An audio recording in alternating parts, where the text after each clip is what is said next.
ఫ్యాక్షన్గా ఉన్న జిల్లా ఇప్పుడు చక్కగా రోల్ మోడల్ జిల్లాగా మారుతుంది. ఇప్పుడు మనం మీనాక్షమ్మ సమ్మిళిత వికాస కేంద్రం.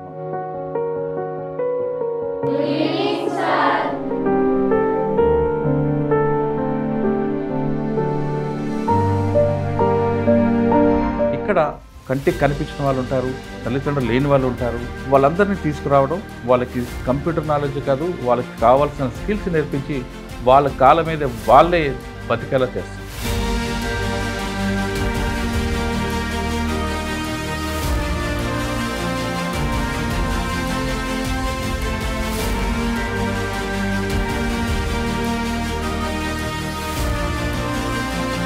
వాళ్ళ పాటలు వింటే మనకి సిరివెల్ల సీతారామ శాస్త్రిలో ఆ సిరివెల్లలో పాట కూడా గుర్తొస్తాయి, ఆ పాటల్లో అర్థం కూడా గుర్తుకొస్తుంది, కంట కన్నీరు కారుస్తుంది. అమ్మగా కోరుకుంటున్నా, కోరికే పాడుకుంటున్నా, కలతలెరగని లోకంలో కాలమాగిపోయి, వన్నె తగ్గని చంద్రునిలా నువ్వు ఎదుగుతుంటే. మా ఆశా వర్కర్ చేస్తుంది సార్, నాన్న డాబీ పని చేస్తారు సార్. మాది సత్యసాయి డిస్ట్రిక్ట్ వెన్నెలమ్మ చెరువు విలేజ్ సార్. మా అమ్మ మా నాన్న ఫార్మర్స్ సార్. అంటే నాకు మా ఫాదర్ లేరు సార్, మా అమ్మ టైలరింగ్ చేస్తుంది. ఇటువంటి అద్భుతమైన సంస్థకి అంకురార్పణ చేసిన మరొక గొప్ప వ్యక్తి ఉన్నారు. ఆయన అడిగి ఈ సంస్థ ఎందుకు పెట్టాల్సి వచ్చింది, ఎవరి జ్ఞాపకార్థం పెట్టారు. ఒక వ్యక్తిగా చిన్న బీద కుటుంబం నుండి వచ్చాను. నా భార్య 19లో చనిపోయింది. ఆ జ్ఞాపకార్థం కొంత డబ్బు సంపాదించిన డబ్బును కొంత వ్యాపారస్తులకు రూపాయి పాల వడ్డీతో నేను వాళ్ళకి ఇచ్చి ఆ వచ్చిన డబ్బుతో నేను ప్రతి నెల 25వ తారీఖు నా భార్య చనిపోయిన రోజు 40 కంటి ఆపరేషన్ చేస్తున్నాను. ఈ అద్భుతమైన సంస్థకి రూపకల్పన వెంకటనారాయణ ఈయన కూడా పుట్టిన తనలాగే ఎవరికి మరొక ఇబ్బంది కలగకుండా, తన పడ్డ బాధలు మరొకరు చూడకుండా, ఈ ప్రపంచం తను చూడపోయినా ఈ ప్రపంచంలో వేరే వాళ్ళకి తనలా చూడాలని ఆనందంతో ఈ సంస్థ రూపకల్పన చేశారు. చిన్నతనంలోనే ఆస్తి తగాదాల వల్ల మా అమ్మ పురుగుల మందు అయి చనిపోతే నేను స్టార్ట్ చేశాను, చేస్తున్నాను, మాకు కొంత సాయం చేయండి అంటే ఎవరు ముందుకు రాలేదు సార్. సార్, ఈ నడుపుతున్న క్రమంలో మీకు ఎలాంటి ఇబ్బందులు లేవా? చాలా ఇబ్బందులు ఉంటాయి సార్, ఎందుకంటే అమ్మాయిలు. Welcome to I dream. Anantapur జిల్లా అనగానే గతంలో ఫ్యాక్షన్ ఇవంతా కనిపించాయి, కానీ ఇప్పుడు అనంతపురం జిల్లా ఆంధ్రప్రదేశ్లో కాదు భారతదేశంలోనే ఒక రోల్ మోడల్ జిల్లాగా మారుతుంది. ఈ జిల్లాలో రకరకాల కార్యక్రమాలకి ఒక వేదిక అవుతుంది. మనం కొన్ని కార్యక్రమాలు చూస్తే ఎక్కడైనా గల్ఫ్ విక్టిమ్స్ ఉంటే వాళ్ళు తీసుకొచ్చి వాళ్ళకి ఒక ఉపాధి కల్పించే కొన్ని సంస్థలు ఉంటే, రాష్ట్రం మొత్తం మీద ఉన్న ఎవరైనా అంధులుంటే వాళ్ళకి ఇక్కడ ఉపాధి కల్పించి వాళ్ళకి చదువు స్కిల్స్ నేర్పించే కేంద్రం మనం చూపిస్తాం. అంటే ఫ్యాక్షన్గా ఉన్న జిల్లా ఇప్పుడు చక్కగా రోల్ మోడల్ జిల్లాగా మారుతుంది. ఇప్పుడు మనం మీనాక్షమ్మ సమ్మిళిత వికాస కేంద్రం. ఇక్కడ కంటికి కనిపించిన వాళ్ళు ఉంటారు, తల్లిదండ్రులు లేని వాళ్ళు ఉంటారు. వాళ్ళందరినీ తీసుకురావడం, వాళ్ళకి కంప్యూటర్ నాలెడ్జ్ కాదు, వాళ్ళకి కావాల్సిన స్కిల్స్ నేర్పించి వాళ్ళ కాళ్ళ మీద వాళ్ళే బతికేలా చేస్తుంది. కేవలం భగవంతుడు వాళ్ళకి చూపు ఒక్కటే ఇవ్వలేదు, అదొక్కటే, కానీ మిగతా తెలివితేటలు వాళ్ళకున్న జ్ఞానం మిగతా ఎవరితో సరిపోల్చడం. అంత చక్కగా ఉంటారు. వాళ్ళకి చూడాల్సింది ప్రకృతిని చూడలేని ఒక బాధ మినహాయించి వాళ్ళన్నీ కూడా చేస్తుంటారు. చక్కగా కంప్యూటర్ నేర్పిస్తారు, మంచి పాటలు పాడతారు, అదేవిధంగా మంచి వంటలు చేస్తారు. ఒక క్రమశిక్షణతో పెరిగే బాలికలు అందరూ. వీళ్ళది ఒక్కొక్కరిది ఒక్కొక్క కాదు ఉంటుంది. ఇప్పుడు మనం కొంతమంది మాట్లాడితే వాళ్ళ పాటలు వింటే మనకి సిరివెల్ల సీతారామ శాస్త్రిలో ఆ సిరివెల్లలో పాట కూడా గుర్తొస్తాయి, ఆ పాటల్లో అర్థం కూడా గుర్తుకొస్తుంది, కంట కన్నీరు కారుస్తుంది. ఇటువంటి అమ్మాయిల్ని మీకు పరిచయించడం నాకు ఒక అదృష్టంగా భావిస్తున్నాను. మీరు కూడా చూడండి, మీతో ఇలా ఏ విధంగా వీళ్ళ బాధలు ఉంటాయో కూడా ఒకసారి ఆలోచించండి, మీరు కూడా వినండి. ప్రస్తుతం మనం శ్రావణి నా అమ్మాయి శ్రీకాకుళం జిల్లా శ్రీకోరం నుంచి వచ్చింది అమ్మాయి, మా జిల్లా నుంచి వచ్చింది. ఏ విధంగా ఇక్కడికి వచ్చింది, ఇక్కడికి వచ్చాక ఏంటి నేర్చుకుంది అమ్మాయిని, ఆమె మాటలు విన్నాం. శ్రావణి, హాయ్, ఎలాగున్నావు? బాగున్నాను సార్. బాగున్నావు. అమ్మ నాన్న ఏం చేస్తావు, శ్రీకాకుళంలో ఎక్కడ ఉంటావు నువ్వు, ఇక్కడ రావడానికి గల కారణం ఏంటి, ఇక్కడికి వచ్చాక ఏం నేర్చుకున్నావు? సార్ అమ్మ ఆశా వర్కర్ చేస్తుంది సార్, నాన్న డాబీ పని చేస్తారు సార్. ఎక్కడ శ్రీకాకుళమా? అవును సార్. శ్రీకాకుళంలో అరసవెల్లి పుట్టుక నుంచి నీకు కనిపించదమ్మా? కనిపించదు సార్. అచ్చా, కానీ శ్రీకాకుళము ఎప్పుడు టెంపుల్కి వెళ్ళావా? వెళ్ళాను సార్. అరసవెల్లి సూర్యభగవాన్ దర్శనం చేసుకున్నావా? చేశాను సార్. అక్కడికి బాగా నచ్చింది ఏంటి శ్రీకాకుళం జిల్లాలో మనకి? శ్రీకాకుళంలో శ్రీముఖలింగం టెంపుల్. శ్రీముఖలింగం టెంపుల్ ఆ శ్రీకాకుళం కాదు, వేరేగా ఉంటుంది, నర్సంపేట దాటాక ఉంటుంది. ఇంకేమైనా వచ్చాయి? మన సూర్యనారాయణ టెంపుల్. స్కూల్ ఎక్కడ చదువుకున్నావు శ్రీకాకుళంలో? నేను చదివింది వైజాగ్లో సార్, శ్రీకాకుళంలో కాదు. ఇక్కడికి ఎందుకు వచ్చావమ్మా? హైయర్ ఎడ్యుకేషన్ కోసం వచ్చాను సార్. వచ్చావు. ఇక్కడ ఎలాగుంది వాతావరణం, స్కిల్ నేర్పడం అంతా, కంప్యూటర్ నాలెడ్జ్ తెలుగు వస్తుంది? ఇక్కడ చాలా బాగా నేర్పిస్తున్నారు సార్. ఇక్కడ వాతావరణం అది బాగుంది సార్. ఇక్కడ వచ్చావు కదా, నేర్చుకుంటున్నావు. అమ్మా నాన్న ఇప్పుడు గుర్తు రాలేదా? వచ్చారు సార్. ఏం చేస్తావు అప్పుడు? అందరిలోని కలిసిపోతాను సార్. అమ్మ. అవునా? ఆ ఫీలింగ్స్. అమ్మ మీద మంచి పాట పాడతావు కదా, పాడు మరొకసారి నా కోసం. అమ్మగా కోరుకుంటున్నా, కోరికే పాడుకుంటున్నా, అమ్మగా కోరుకుంటున్నా, కోరికే పాడుకుంటున్నా, నూరేళ్ళు జరపాలని నీ పుట్టిన రోజుని. Happy birthday to you, happy birthday to you, happy birthday చిన్ని కన్నా, హ్యాపీ బర్త్డే టు. పాడు, ఇంకా పాడు. కలతలెరగని లోకంలో కాలమాగిపోయి, వన్నె తగ్గని చంద్రునిలా నువ్వు ఎదుగుతుంటే, నువ్వే కదా ఈ అమ్మకి ఓ పెద్ద కానుక, నేడు ఏమివ్వగలనంటూ నేను ఆశించడం తప్ప, నూరేళ్ళు జరపాలని నీ పుట్టిన రోజుని. Happy birthday to you, happy birthday to you, happy birthday చిన్ని కన్నా, హ్యాపీ బర్త్డే టు యూ. తరరరరానా తరరరరానా తరరరరానా తరరరరానా. ధన్యవాదాలు. ఈ పాట ఎవరు రాశారు తెలియదు, కానీ నువ్వు నేర్చుకున్నావు. అవును సార్. ఈ పాటకి అమ్మకు అంకితమా? అవును సార్. అమ్మ ముందు ఎప్పుడు పాడావా నువ్వు? లేదు సార్. ఇప్పుడు పాట వినిపించలేదు అమ్మకి? లేదు సార్. ఓకే. ఇప్పుడు శ్రీకాకుళం జిల్లా చెందిన అమ్మాయి చక్కగా పాడింది. ఇప్పుడు నెక్స్ట్, ఇప్పుడు శ్రీకాకుళం జిల్లాకు చెందిన ఆమదాల వలసకి చెందిన ఒక అమ్మాయి ఉంది. ఆ అమ్మాయి ఎందుకు ఇంత దూరం వచ్చింది, ఆమదాల వలస నుంచి అనంతపురం ఎలా వచ్చింది, ఇక్కడ వచ్చిన తర్వాత ఆమె నేర్చుకుంది ఏంటో ఆమె మాట్లాడింది. చెప్పమంది, పేరేం పేరు, ఆమదాల వలస నుంచి అనంతపురం ఎలాగ వచ్చావు? మా ఫాదర్ డెత్ సార్, మా మదర్ ఫార్మర్ సార్. మేము చదువుకునేది 1 to 8 మన మామూలు సైటెడ్ స్కూల్లో చదువుకున్నాం సార్. నెక్స్ట్ ఇక్కడ Visakhapatnam school 8th 9th sir.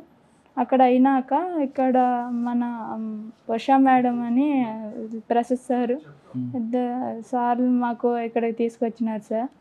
ఇక్కడ వాతావరణం, ఫుడ్ దేనికైనా లోటు లేదు సార్. మాకు చూసుకునే విధంలోనైనా చాలా బాగుంటుంది సార్. అదేవిధంగా ఏదైనా బాగలేకపోయినా చాలా కేర్ తీసుకోవడం. నెక్స్ట్ చెప్తాను, ఏం నేర్చుకుంటున్నావు ఇక్కడ? Computer sir and spoken English sir. బాగుందా? బాగుంటుంది సార్. అప్పుడప్పుడు అమ్మ గుర్తుకొస్తుందా? వస్తారు సార్. ఏం చేస్తావు అప్పుడు? మన మేడమే అమ్మగా గుర్తు చేసుకుంటాం సార్. అబ్బో, అంటే అమ్మ జన్మనిచ్చిన మర్చిపోతాను? మర్చిపోం సార్, కాకపోతే మరి ప్రజెంట్ ఇప్పుడు ఏం చేస్తాం సార్. అప్పుడప్పుడు ఎలా అనిపిస్తుంది ఆమదాల సార్? అనిపిస్తుంది సార్. వెళ్తున్నావా ఈ మధ్య సార్ మేము వచ్చేది ఇంకా. మళ్ళీ వస్తూ వెళ్తావు సెలవులకి? Yes sir. అలాగే కాలేజీకి వెళ్ళే వచ్చే టైం అప్పుడు కరెక్ట్గా ఉంటారు సార్, మాకు ఆపదలు ఆదుకుంటారు సార్ ఏదైనా సరే. Thank you sir. ఇప్పుడు మరొక అమ్మాయి పరిచయం చేస్తా. ఈ అమ్మాయి పుట్టపర్తి సత్యసాయి జిల్లా చెందిన అమ్మాయి. ఈ అమ్మాయి ఎలాంటి ఏ పరిస్థితికి వచ్చింది, ఇక్కడ ఏం నేర్చుకుంది విషయాలు తెలుసుకుని చెప్తాను. నీ పేరు, అమ్మా నాన్న, ఎందుకు ఇక్కడికి వచ్చిన తర్వాత ఏం నేర్చుకున్నావు? అందరికీ నమస్కారం సార్. నా పేరు నాగేశ్వరి. మాది సత్యసాయి డిస్ట్రిక్ట్ వెంగళమ్మ చెరువు విలేజ్ సార్. మా అమ్మ మా నాన్న ఫార్మర్స్ సార్. నేను పుట్టుకతోనే బ్లైండ్ సార్. నేను 1 to 10 దాకా ఆర్డిటీలో చదువుకున్నాను సార్. ఇప్పుడు హైయర్ ఎడ్యుకేషన్ కోసం మీనాక్షమ్మ సమ్మిళిత వికాస కేంద్రానికి వచ్చినాను సార్. ఇక్కడ నేను నా ఇంటర్మీడియట్ కంప్లీట్ చేసుకున్నాను సార్. కంప్యూటరు స్పోకెన్ ఇంగ్లీష్ నేర్చుకుంటున్నాను సార్. ఇంగ్లీష్ మాట్లాడతా బాగా? ఇంకా ఈ మధ్యనే సరే, నేర్చుకుంటున్నాను. నేర్చుకున్న తర్వాత పెద్దగా ఏం అవుదాం అనుకుంటున్నావు నువ్వు? టీచర్ అవుదాం అనుకుంటున్నాను. ఎందుకు? అంటే ఒక టీచరే కదండి సార్, వేరే ఏ ఎంప్లాయీస్నైనా ఏ ఇంజనీర్స్ని అట్లా ప్రిపేర్ చేసే ఛాయిస్ అది ఒక టీచర్కి ఉంటుంది కదా.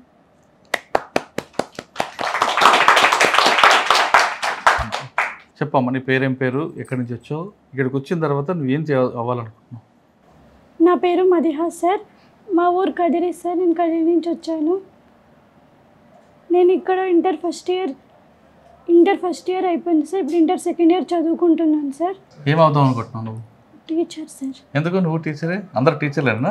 నా పేరు భార్గవి సార్. నేను ఏడావులపర్తి విలేజ్ నుంచి వచ్చాను సార్. Village Edavulaparthi sir. ఎక్కడది? బుక్కరాయ సముద్రం మండల్, అనంతపూర్ డిస్టిక్. ఇక్కడికి ఎందుకు వచ్చావు మరి? హైయర్ ఎడ్యుకేషన్ కోసం. అవునా, ఎలాగుంది ఇక్కడ వాతావరణం? ఏం కావాలనుకుంటున్నాను? గవర్నమెంట్ ఎంప్లాయ్ అవ్వాలనేది నా డ్రీమ్ సార్. ఎందుకు గవర్నమెంట్ ఎంప్లాయ్ సార్? ఎందుకంటే సార్ మా క్యాస్ట్లో గవర్నమెంట్ జాబ్స్ వచ్చేసి చాలా తక్కువ సార్. ఏ క్యాస్ట్? మాది ఓసీ సార్. అందుకనే నేను గవర్నమెంట్ జాబ్ ఎలాగన్నా కానీ సంపాదించాలని అనుకుంటున్నాను సార్. ఏం నేర్చుకుంటున్నావు ఇక్కడ? ఇక్కడ సార్ కంప్యూటర్స్, ఇట్లా స్పోకెన్ ఇంగ్లీష్ క్లాసెస్ నేర్చుకుంటున్నావు. బాగుంది ఇక్కడ వాతావరణం? చాలా బాగుంది సార్. సెక్యూరిటీ ఎలాగుంటుంది సార్? సెక్యూరిటీ బయటకు చాలా వెళ్తున్నప్పుడు బాగుంది సార్. బయట ఇబ్బంది పెట్టడం హాస్టల్స్లో ఎవరు కంటే ఉండవు కదా చాలా ఇక్కడ? బాగుంది. No sir. అలాంటివి ఏం లేవా? లేదు సార్. భోజనం అది బాగుంటుందా? చాలా బాగుంటుంది సార్. నీ పేరు, ఇక్కడికి ఎందుకు వచ్చా, ఇక్కడికి వచ్చిన తర్వాత వాతావరణం ఎలాగుంది, బయట స్కూల్స్కి ఇక్కడికి డిఫరెన్స్ ఏంటి? నా పేరు అక్షిత సాయి సార్.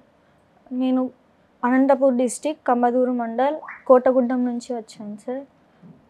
నేను ఇక్కడ సెకండ్ ఇయర్ ఇంటర్మీడియట్ అయిపోయింది సార్. అంటే మా ఫాదర్ లేరు సార్. మా అమ్మ టైలరింగ్ చేస్తుంది, అందుకని ఆ కేటగిరీ ద్వారా ఇక్కడికి వచ్చాను సార్. ఇక్కడ మాకు సెక్యూరిటీ కానీ ఫుడ్ కానీ చాలా బాగుంటుంది సార్. మిగతా బయట హాస్టల్స్ కన్నా ఇక్కడ చాలా బాగుంటుంది సార్. సెక్యూరిటీ అయితే ఎనీ టైం సీసీ కెమెరా ద్వారా మమ్మల్ని మానిటర్ చేస్తూ ఉంటారు సార్. ఇక్కడ లేపుతారు. బ్రేక్ఫాస్ట్ ఏమి ఇస్తారు, లంచ్ ఏమి ఇస్తారు, కాలేజ్కి ఇప్పుడు పంపిస్తారు? మార్నింగ్ 4:30కి లేస్తాం సార్. 5:45 కల్లా అందరం రెడీ అయ్యి 5:45కి స్టడీ అవర్స్కి కూర్చుంటాం సార్. 7కి బ్రేక్ఫాస్ట్ ఉంటుంది సార్. బ్రేక్ఫాస్ట్ తర్వాత మా క్యారేజ్ మేమే ప్రిపేర్ చేసుకుని 8కి ఇక్కడ నుంచి బయలుదేరుతాం సార్. 8:15 కల్లా కాలేజ్ దగ్గర ఉంటాం sir. 8 to 6 college timing sir. అయిపోయిన వెంటనే సార్ వాళ్ళు ఉంటారు సార్. మేడం వచ్చి 6కి మమ్మల్ని పికప్ చేసుకుని ఇక్కడ వదులుతారు సార్. మళ్ళీ 6:30 to 7:30 వరకు మాకు బ్రేక్ ఉంటుంది సార్, టీ బ్రేక్. అంటే ఆ మధ్యలోనే మా బ్రేక్ అంతా అయిపోయిన తర్వాత 7:30కి స్టడీ అవర్కి కూర్చుంటాం సార్. 10 వరకు స్టడీ అవర్ ఉంటుంది సార్. చాలా స్ట్రిక్ట్గా జరుగుతాయి సార్ స్టడీ అవర్స్.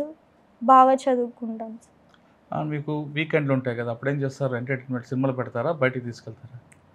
వీకెండ్ ఇక్కడే ఉంటుంది సార్. ఇక్కడే మేము ఎంజాయ్ చేస్తూ ఉంటాం సార్. ఏదైనా గేమ్స్ ఆడుతూ ఉంటాం సార్ ఈవినింగ్ టైమ్స్ అట్లా. ఆఫ్టర్నూన్ అయితే ఏదైనా న్యూ మూవీ ఏదొస్తే అది చూస్తాం సార్ ఇక్కడ. I got 980 out of 1000 sir. Super. మాట్లాడలే కదా.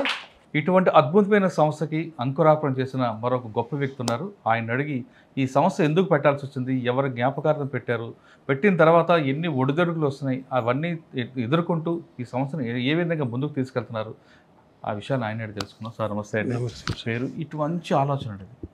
సాధారణంగా అందరూ డబ్బులు సంపాదిస్తుంటారు, ఖర్చు పెడతారు. కానీ ఒక వ్యక్తి జ్ఞాపకార్థం లేదా ఒక వ్యక్తి మనసుకు తృప్తినిచ్చి ఈ సంఘటన పర్టికులర్గా చెప్పాలంటే ఇటువంటి అందుల్ని ఇటువంటి అనాథల అమ్మాయిలను చేరదీయడం అనేది గొప్ప విషయం. పర్టికులర్గా అమ్మాయిలను అందరు పంపాలంటే భయపడే ఈ రోజుల్లో తల్లిదండ్రులు డేరింగ్గా మీ దగ్గర పంపిస్తున్నారంటే వాళ్ళకి ఆ నమ్మకం ఉంది. ఆ నమ్మకాన్ని మీరు క్రియేట్ చేయడం, వీళ్ళని కాపాడడం, అన్నిటికన్నా వీళ్ళకి ఒక మంచి బంగారు భవిష్యత్తు ఇవ్వడానికి మీరు చేస్తున్న ఈ పాత ఉందే, ఆ ఆలోచన రావడం అనేది మీకు ముందుగా నేను చెప్తాను. కానీ ఈ ఆలోచన వచ్చిన తర్వాత, మీకు పెట్టిన తర్వాత ఎలాంటి సమస్యలు వచ్చాయి, దీన్ని ఎలా ముందుకు తీసుకెళ్తున్నారు? ఫండింగ్ విషయంలో కానీ కష్టాలు? సార్ నేను ఒక వ్యక్తిగా చిన్న బీద కుటుంబం నుండి వచ్చాను. నాకు ఇప్పుడు 76 సంవత్సరాలు. 1986లో ఒక 2000 రూపాయలు తీసుకొని ఇంట్లో నుండి బయటకు వచ్చినప్పుడు నేను, నా భార్య, నా కొడుకు ఇంటర్ మన ఎల్కేజీలో ఉండేవాడు. అబ్బాయి ఇప్పుడు మైక్రోసాఫ్ట్లో జనరల్ మేనేజర్గా ఉన్నాడు. నాకు ఒకే కుమారుడు. అయితే నా భార్య 19లో చనిపోయింది.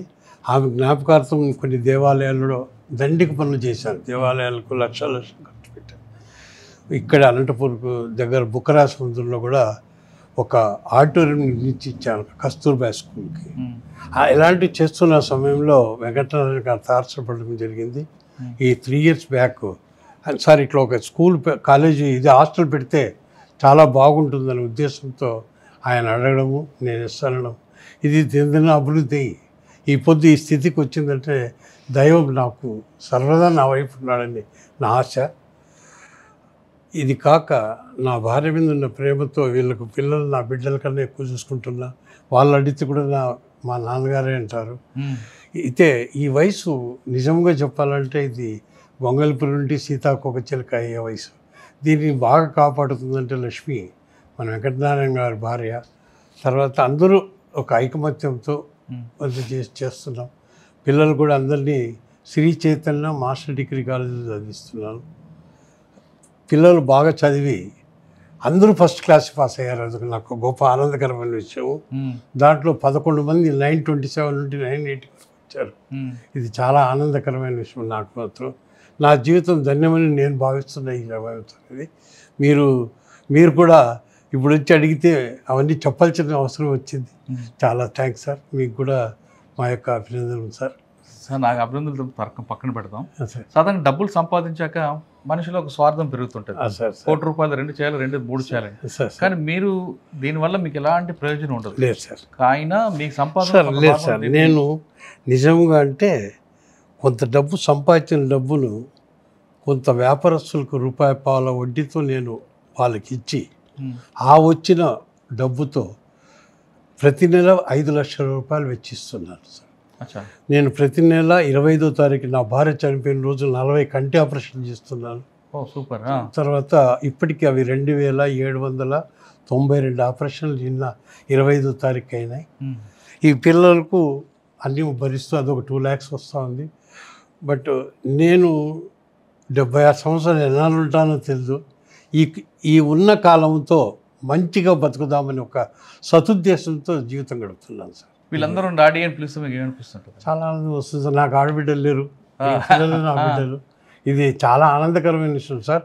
నేను అంటే నాకు సంతోషం ఎట్లుంటుందంటే నేను కారు దిగి వస్తానే అందరూ చుట్టేసుకుంటాను నన్ను.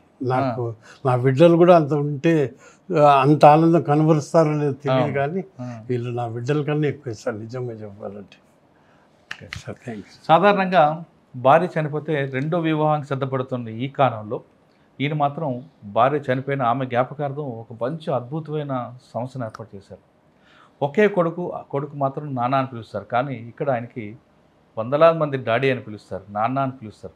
ముఖ్యంగా ఆడపిల్లలు లేరు అని లోటు కూడా ఇతను చూశారు. ఇతనికి తండ్రి అయినా, ఇతనికి కొడుకైనా, కూతురులైనా వీలే.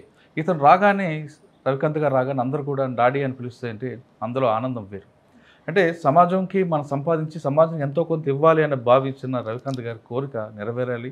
ఇందులోని ఆనందానికి హద్దుల్లో ఉండవు. సంపాదించాము, అది బ్యాంకులో పెడతాము, ఏం కుదురుంటాము, ఎంతకాలం ఉంటాము కాదు, ఎంత పేరు సంపాదించాము అన్నది ప్రధానంగా కనిపిస్తుంది. కాబట్టి దానికి the best role model Ravikant garu. ఇక ఈ సంస్థకి రూపకల్పన చేసిన మరొక వ్యక్తి ఉన్నారు, ఆయన మీకు పరిచయం చేస్తారు. ఈ అద్భుతమైన సంస్థకి రూపకల్పన అయిన ఆయన పేరు వెంకటనారాయణ గారు. ఈయన కూడా పుట్టుగా అందరు. ఆయన తనలాగా ఎవరికి మరొక ఇబ్బంది కలగకుండా, తన పడ్డ బాధలు మరొకరు చూడకుండా, ఈ ప్రపంచం తన చూడపైన ఈ ప్రపంచంలో వేరే వాళ్ళకు కళ్ళల్లో చూడాలనే ఆనందంతో ఈ సంస్థ రూపకల్పన చేశారు. ఈ రూపకల్పన చేసిన వ్యక్తి ఆయనతో మాట్లాడి ఆయన ఉద్దేశం తెలుసుకున్నాం. సార్ నమస్తే అండి. నమస్కారం సార్. మీరు ఎలా పెరిగారు, ఆ కష్టాలు, ప్రపంచం మీరు చూడకపోవచ్చు కానీ మిగతా అంతా మీకు తెలుస్తుంటాయి. ఈ సంస్థ రూపకల్పన చేయాలనే విషయం మీకు ఎందుకు వచ్చిందండి? సాధారణంగా నేను పడ్డాను నాకు ఎందుకు లేని భావిస్తుంటారు కొంతమంది. సార్ నేను కోమటికుంట్ల గ్రామం సార్, పుట్లూరు మండలం, అనంతపురం జిల్లా నాది. మా నాన్నగారు కూడా అందులు సార్. అయ్యో మా ఇంట్లో మా అన్నగారు కూడా అందరూ సార్ పార్షియల్లీ బ్లైండ్. మా అక్క ఒకతే నార్మల్, మా అమ్మ నార్మల్ సార్. మాకు చిన్నతనంలోనే ఆస్తి తగాదాల వల్ల మా అమ్మ పురుగుల మందు అయి చనిపోతే ఇంటర్మీడియట్ వయసు సార్ నాదే. అప్పుడు మా నాన్నగారు చదివించడానికి చాలా ఇబ్బందులు పడ్డాడు. మా అమ్మ ఉన్నంతకాలం మాకు స్వర్ణయుగం అయితే, మా అమ్మ లేని తర్వాత చాలా ఇబ్బందులు పడ్డాం సార్. ఆఖరికి ఉండిలో దాచిన డబ్బులు పగలగొట్టి కూడా ఫీజులు కట్టాడు మా నాన్న.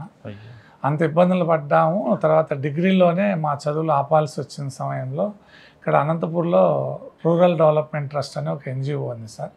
అక్కడ చేరి ఈ అందుల పిల్లలకి టీచర్గా జాయిన్ అయ్యాము డిగ్రీ సెకండ్ ఇయర్లోనే.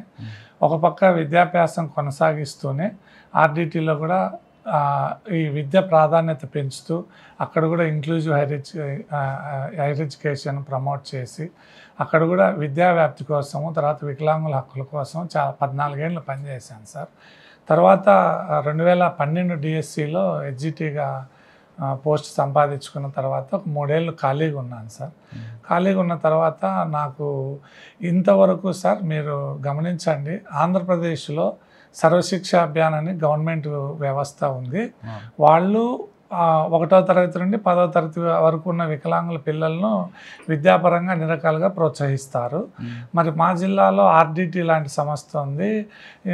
మొత్తం రాష్ట్ర వ్యాప్తంగా ఎన్టీ రామారావు గారు 83లో ముఖ్యమంత్రిగా అయిన తర్వాత అందుల కోసం ఒక 4 పాఠశాలను ఏర్పాటు చేశారు సార్. అవి కూడా కేవలం 10వ తరగతి వరకు మాత్రమే ఉన్నాయి సార్. ఇంటర్మీడియట్, డిగ్రీ లేదా టెక్నికల్ ఎడ్యుకేషన్ చదవాలనుకుంటే కనుక ఇప్పటికి కూడా ఆంధ్రప్రదేశ్లో వికలాంగులకు సరైన ఇట్లాంటి ఇన్స్టిట్యూషన్ లేదు సార్. మైసూరు కానీ హైదరాబాద్లో చిన్నజీఆర్ స్వామి వారు నడుపుతున్న నేత్ర విద్యాలయ కానీ వెళ్ళాలి సార్. అక్కడ కూడా ఏంటంటే ఓన్లీ అందులోనే ఉంటాం సార్. అంటే మేము పుట్టినప్పటి నుండి 1వ తరగతి నుండి 10వ తరగతి వరకు అందులోనే ఉంటాం 4 గోడల మధ్యలో. ఈ ఇంటర్మీడియట్, డిగ్రీ కూడా ఎన్జిఓస్, చారిటబుల్ నడిచే సంస్థలలో అందులో 4 గోడల మధ్య ఉండడం వల్ల వాళ్ళ ఆర్థిక వనరుల మేరకు ఫ్యాకల్టీస్ను బయట చైతన్య నారాయణను ఇంకొక మంచి ఎడ్యుకేషన్ ఇన్స్టిట్యూషన్లో ఉండే ఫ్యాకల్టీస్ దగ్గర మేము చదువుకునే అవకాశాలు కోల్పోతున్నామని నేను స్వయంగా గమనించాను సార్. ఎందుకంటే వాళ్ళకున్న ఆర్థిక వనరుల మేరకు వాళ్ళు టీచర్స్ని ఏర్పాటు చేస్తారు. వీటన్నిటికీ సొల్యూషన్ ఏమంటే మనం ఒక మంచి వసతిని, భోజనమును, ట్రాన్స్పోర్టేషను, తర్వాత వాళ్ళకి ఫీజులు, పుస్తకాలు అన్నీ భరించగలిగితే మనం బ్లైండ్స్ ఎందుకు కార్పొరేట్ కాలేజీలలో చదువుకోకూడదు, సకలాంగులతో సమానంగా కూర్చొని వాళ్ళ మధ్యలో ఎందుకు విద్యను అభ్యసించకూడదు అనే ఆలోచన వచ్చి చాలామందితో నేను ఇది చర్చించాను సార్. ఇట్లా నేను స్టార్ట్ చేస్తున్నాను, మాకు కొంత సాయం చేయండి అంటే ఎవరు ముందుకు రాలేదు సార్. అలాంటి టైంలో మాకు అనంతపూర్లో రవికాంత్ రమణ గారు అనంతపూర్లో ఉన్న అందులందరికీ సుపరిచితులు సార్. ఆయన సహాయం పొందనోళ్ళు ఎవరూ లేరు. చాలా దేవాలయాలు కట్టిస్తున్నాడు, చాలామంది కంటి ఆపరేషన్లు చేపిస్తున్నాడు అని విని ఆయన దగ్గరికి పోయి నేను సార్ ఇట్లా చేస్తున్నాను, మీరు తోడ్పాటునిస్తే దీన్ని మరింత ముందుకు తీసుకుపోవచ్చు. మనం మంచి, ఎందుకంటే విద్య వికలాంగత్వాన్ని, కులాలను, ధనిక పేదరికం అన్నీ మార్చేది విద్య అని గట్టిగా నమ్మినాను సార్. అందుకు ఒక విద్యను అందించగలిగితే, మంచి నాణ్యమైన విద్యను వాళ్ళ కాళ్ళ మీద వాళ్ళు నిలబడుకోవడంతో పాటు వాళ్ళ కుటుంబాలను కూడా వాళ్ళు పోషించే స్థాయికి రావాలని మనం ఇది ఇంక్లూజివ్ హైర్ ఎడ్యుకేషన్ ప్రోగ్రామ్ అని స్టార్ట్ చేశాం సార్. ఈ పిల్లలందరూ 3 కేటగిరీలు ఉంటారు సార్. డిజేబుల్డ్ ఎవరైనా చేరచ్చు సార్, 10వ తరగతి అయిపోయిన వాళ్ళు. తర్వాత నాన్ డిజేబుల్డ్ అమ్మాయిలు ఉన్నారు సార్, వాళ్ళల్లో ఆర్ఫను, సెమీ ఆర్ఫన్ పిల్లలు ఉన్నారు సార్. ఒక అమ్మాయి ఇప్పుడు భార్గవిని మీరు ఇందాక ఇంటర్వ్యూ చేశారు కదా సార్, ఆ అమ్మాయికి 10th లో 561 మార్కులు వచ్చాయి సార్. ఆ అమ్మాయి ఆగస్టు నెల వరకు కూడా ఇక్కడ దగ్గరలో ఊరగాయ ఫ్యాక్టరీలో వాళ్ళ అమ్మ కూలికి వెళ్తూ ఉంటే అమ్మాయి వెళ్ళింది సార్. ఆ అమ్మాయి రెడ్డి సామాజిక వర్గానికి చెందింది కాబట్టి అమ్మాయి ప్రభుత్వంలో ఉన్న గురుకులాల్లోనూ, తర్వాత అట్లా రెసిడెన్షియల్ పాఠశాలల్లో, కాలేజీలలో అప్లై చేసుకున్నా కూడా సీట్ రాలేదు సార్. ఆ నెపంతో అమ్మాయి డ్రాప్ అయింది. తండ్రి లేడు, చాలా బీద కుటుంబం, అమ్మ పనికి పోతేనే జరగల్లా. అలాంటి పిల్లలను కూడా మనం తీసుకొని చదివిస్తే బాగుంటుందని ఆగస్టులో లేటుగా చేరినా కూడా అమ్మాయి ఎంపీసీలో 470కి 457 మార్కులు సాధించింది సార్. ఓకే సార్, ఈ నడుపుతున్న క్రమంలో మీకు ఎలాంటి ఇబ్బందులు లేవా? చాలా ఇబ్బందులు ఉంటాయి సార్. ఎందుకంటే అమ్మాయిలు, పైగా ఈ సమాజం ఎట్లా ఉందనేది మీకు బాగా తెలుసు. వీళ్ళను ఎప్పటికప్పుడు మేము వ్యక్తిగతంగా కౌన్సిలింగ్ చేస్తాం సార్, మానిటరింగ్ చేస్తాం. నా భార్య తోడు ఉంటుంది. మేము కనీసం డ్రైవర్ని కూడా పెట్టుకోలేదు సార్. నా భార్యకు డ్రైవింగ్ వస్తుంది, నా కొడుకు డ్రైవింగ్ వస్తుంది. వీళ్ళిద్దరు మాత్రమే వీళ్ళను కాలేజీలోకి వదలడము, పిలుచుకురావడం చేస్తాము. బంధువులు తాలూకా అట్లా వాళ్ళ మధ్యలో ఎప్పుడు రానియం సార్. ఎవరైతే మనకు చేర్చింటారో వాళ్ళు ఆదివారం మాత్రమే రావాలా, పిల్లలతో కలిసి కూర్చొని భోంచేస్తారు. ఆ రోజు నేను రమణ సార్ ఇద్దరు ఉంటాము. ఇట్లా వాళ్ళకు ఫోన్లు కూడా అందుబాటులో ఉన్నాం సార్. మేము మా ఫోన్ల నుండి మాత్రమే పేరెంట్స్కి మేమే స్వయంగా ప్రతి వారము ఫోన్ చేయిస్తాం సార్. ఓకే, మరి వీళ్ళకి అయ్యే భోజనాలకు దానికి మరి ఆర్థికంగా ఫండ్ ఎలాగ వస్తుంటుంది సార్? రవికాంత్ రమణ సార్ గారు మాకు మొత్తం భరిస్తున్నారు సార్. ఈ మధ్య కాలంలో మాకు ఈ ప్రయాణంలో కాంటినెంటల్ చైర్మన్ చెల్లా రాజేంద్ర ప్రసాద్ గారు మాకు తోడైనారు సార్. సారు మాకు నెల నెల ఈ బిల్డింగ్ రెంట్ అవి సార్ భరిస్తున్నారు. సారు మాకు ఇక్కడికి వచ్చి పర్సనల్గా విజిట్ చేశారు సార్. తమలాంటి వాళ్ళ ద్వారా తెలుసుకొని ఇంత బాగుందని చూసి పిల్లలతో మాట్లాడి గడిపి ప్రభుత్వంతో స్థలం కొనండి, డిజేబుల్డ్ ఫ్రెండ్లీ బిల్డింగ్ నేను మీకు నిర్మించి ఇస్తానని. ఆంధ్రప్రదేశ్లో ఇంక్లూజివ్ డెవలప్మెంట్ సెంటర్ లేదు సార్. దాన్ని నిర్మిస్తే అనేక మంది వికలాంగులకు బడుగు బలహీన వర్గాల పిల్లలకి మంచి ఎడ్యుకేషన్ పరంగా డెవలప్ అవుతారని అది అడిగాము. సార్ చేస్తామని చెప్పారు సార్. ఆ తర్వాత ఇక్కడ పీటీసీలో ఏఎస్పీ మల్లికార్జున వర్మ సార్ ఉన్నారు సార్. సార్ గతంలో కూడా టౌన్ డిఎస్పీగా ఉన్నప్పటి నుండి మాకు అండా ఉన్నారు సార్. మాలాంటి వికలాంగులు కానీ, ఒంటరి మహిళలు కానీ, బలహీనులు కానీ సమాజంలో బతకాల అంటే నిజంగా అలాంటి మహానుభావుడు లాంటి వాళ్ళు ఆఫీసర్స్గా ఉంటే నిజంగా రక్షక భటుకులుగా మాకు ఉంటారని చెప్తున్నాను. ఎందుకంటే ఈ సందర్భంగా మేము గతంలో ఒక ఎన్జిఓ వేరే వాళ్ళ దగ్గర పనిచేసే వాళ్ళం సార్. అక్కడ మా భార్యను ఒక అతను ఫ్యాషన్ కదా ఇది ప్రపంచము, మీరు గుడ్ మార్నింగ్ నమస్కారం 2 చేతులు ఎత్తి దండం పెట్టకూడదు, మీరు షేక్ హ్యాండ్ ఇవ్వాలని ఒక ఆఫీసర్ అడిగాడు సార్. ఆ ఎన్జిఓ ఫౌండరు చాలా బాధ అనింది. మన సంస్కృతి, మన సాంప్రదాయము, టెక్నాలజీ అభివృద్ధి చేసుకోవాలి కానీ షేక్ హ్యాండ్లు ఇవ్వడం అనేది దాని వెనక దురుద్దేశం మేము గమనించి పర్సనల్గా వెళ్ళి సార్కి చెప్పాము సార్. సార్ ఇట్లా వాడు మమ్మల్ని ఇబ్బంది పెడుతున్నాడని చెప్పంగానే వెంటనే సార్ వాళ్ళని అదుపులోకి తీసుకొని వాళ్ళని శిక్షించి ఆ ఎదవలందరినీ తరిమేసి ఆ తర్వాత మాకు అనిపించింది సార్, మనం ఎప్పుడు మంచి చేయాలని చెప్పి ఒకరి దగ్గర చేరితే మనకి ఇలాంటి ఇబ్బందులు వస్తాయనే ఉద్దేశంతోనే వ్యూ అనే సంస్థను స్టార్ట్ చేశాం సార్. మీ గోల్ ఏంటండి సార్? ప్రతి వికలాంగులు, ప్రతి అనాథ పిల్లలు, నాకు కూడా తల్లిదండ్రులు లేరు సార్. కాబట్టి స్వయంగా జీవిస్తూ సమాజానికి, దేశానికి ఉపయోగపడి నలుగురికి సహాయం చేసే స్థితిలో ఉండాలి కానీ ఏదో ప్రభుత్వాలు ఇచ్చే పెన్షన్లతోనో దీనిలతోనో జీవనం గడపకూడదు అనేది నా ఉద్దేశం సార్. ఓకే, మంచి మనసు ఉంటే అవయవాలు సరిగ్గా అవసరం లేకపోతే అంటున్నారు వెంకటరమణ గారు. ఆయన కుటుంబం మొత్తం పుట్టుకు గుడ్డు అయినా ఖచ్చితంగా మంచి మనసు ఉంది కాబట్టి తనలాగా బాధలు పడకూడదు, ఇతరులు పడకూడదని ఒక సంస్థను ఏర్పాటు చేయడం కాకుండా వాళ్ళ కాళ్ళ మీద వాళ్ళే నిలబడి వాళ్ళు ఆర్థికంగా బలోపేతం అవడానికి ఒక మంచి కార్యక్రమం చేపట్టారు. సాధారణంగా ఇటువంటి వ్యక్తులందరూ కూడా ప్రభుత్వాల మీద ఆధారపడతాయి, ప్రభుత్వం ఏదో ఇస్తుంది దాని ద్వారా మనం వెళ్దాం అనుకుంటారు. కానీ ఇక్కడ వీళ్ళు కాళ్ళ మీద నిలబడి వీళ్ళు మరికొంతమందికి ఆదాయం సమకూర్చే విధంగా తయారవడం కాకుండా వీళ్ళు ఉపాధి అవకాశాలు కల్పించే స్థాయికి ఎదిగేలా పైకి వస్తారని తెలుస్తుంది. సాధారణంగా ప్రతి ఒక్కరు కూడా ఉపాధి కోసం పక్క రాష్ట్రాలకు వెళ్తారు, పక్క జిల్లాలకు వెళ్తారు. కానీ ఈ సంస్థలో చదువుకున్న విద్యార్థులకు ఖచ్చితంగా వీళ్ళు మరో 10 మందికి ఉపాధి కల్పించే స్థాయికి ఎదుగుతారని ఆశిద్దాం.